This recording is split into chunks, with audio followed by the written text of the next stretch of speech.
Assalamualaikum warahmatullahi wabarakatuh, para mahasiswaku yang berbahagia.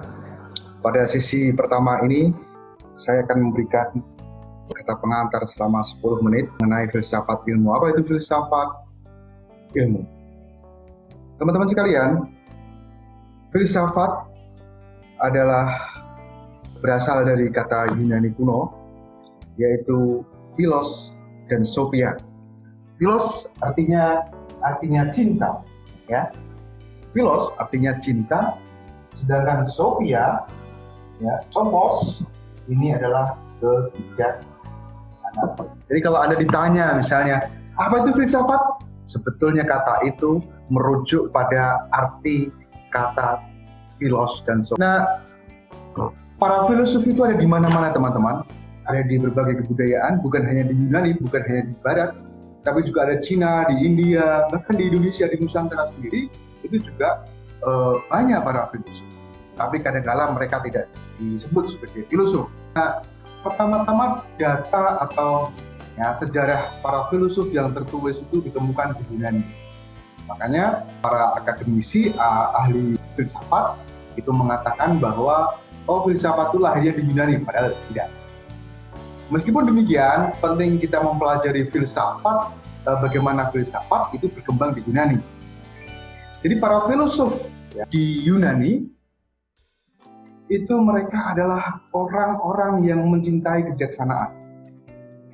Anda pasti punya pengalaman kalau Anda mencintai orang, ya, kalau Anda mencintai orang, Anda mengejar-ngejarnya.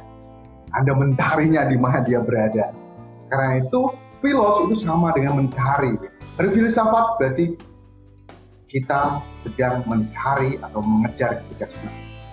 Nah, filosof terdahulu itu adalah mereka para pecinta kebijaksanaan. Kata kerjanya itu berfilsafat, pelakunya namanya filosof. Nah, untuk mendapatkan kebijaksanaan, supaya kita tahu apa hidup yang bijak itu, para filosof menggunakan akal budinya. Mereka merenung, mereka berpikir. Merenungi apa? Merenungi alam semesta ini, merenungi masyarakat di sekitarnya, juga merenungi dirinya sendiri. Mereka merenungi diri sendiri, merenungi masyarakatnya, dan merenungi alam semesta ini untuk mendapatkan pengetahuan apa itu prinsip-prinsip dari alam semesta atau prinsip-prinsip dari kehidupan manusia atau kehidupan secara keseluruhan. Mereka meyakini bahwa mereka yang menemukan prinsip-prinsip di balik keseluruhan alam semesta, di balik kehidupan ini, mereka akan bisa hidup dalam kebijaksanaan. Jadi dalam kehidupan masyarakat Yunani, filsafat itu bermakna dua. Ya. Pertama adalah pengetahuan tentang prinsip-prinsip kehidupan, yang kedua cara hidup atau jalan hidup. Jadi ketika para filosof tahu prinsip-prinsip kehidupan, mereka menjalani hidupnya berdasarkan prinsip itu. Itulah makna filsafat secara lebih kaya, lebih luas, yaitu ada dua dimensi kandungan filsafat, yaitu filsafat sebagai pengetahuan mengenai prinsip-prinsip kehidupan, ya. Yang kedua sebagai jalan hidup sang filosof berdasarkan prinsip-prinsip kehidupan yang telah ia ketahui. Ini adalah filsafat klasik, pemahaman filsafat klasik. Bagaimana filsafat pada abad modern, teman-teman? Filsafat pada abad modern, ya, mulai pada abad 15, teman-teman sekalian, para filosof mulai mereka tidak lagi memperhatikan kebijaksanaan. Ya. Orientasi filsafat pada abad modern bukan terutama untuk mencari kebijaksanaan, untuk menggapai atau meraih kebijaksanaan, tetapi hanya untuk berargumentasi. Filsafat pada abad modern itu adalah suatu kontestasi adu argumentasi, mana yang argumentasi yang paling kokoh, ya. Nah, itulah apa yang disebut sebagai filsafat. filsafat di masa klasik dengan filsafat di abad modern itu betul-betul berbeda. Jikalau filsafat pada masa klasik merupakan pencarian kebijaksanaan dengan menggunakan akal budinya berargumentasi tentu saja, sebaliknya filsafat pada abad modern itu dimaknai sebagai suatu pencarian pengetahuan berdasarkan argumentasi. Pencarian kebijaksanaan menjadi nomor sekian. Yang penting berargumentasi. Itulah mengapa orang seperti Syekh Hussein Nasr mengatakan filsafat modern itu sebetulnya bukan filosofia, bukan cinta kebijaksanaan, tapi misosofia. Tapi maknanya benci kebijaksanaan.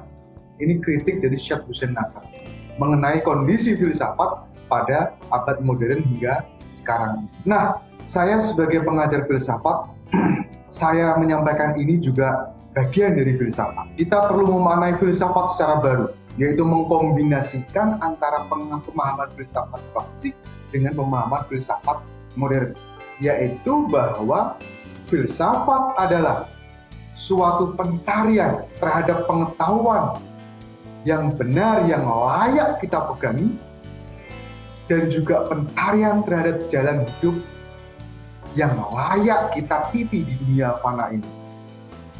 Inilah filsafat, makna filsafat pada abad 21, di mana sekarang kita dihadapkan oleh krisis yang multidimensional, ya, krisis politik, krisis ekonomi, krisis kemanusiaan, krisis lingkungan, dan seterusnya. Itu memaksa kita, Anda semua, saya juga, untuk mencari pengetahuan yang layak kita pegangi dalam hidup ini, terutama untuk mengurai dan memberi solusi terhadap kondisi krisis ini. Dan berikutnya adalah kita berada dalam jalan hidup yang benar, yang layak kita titi di dunia fana.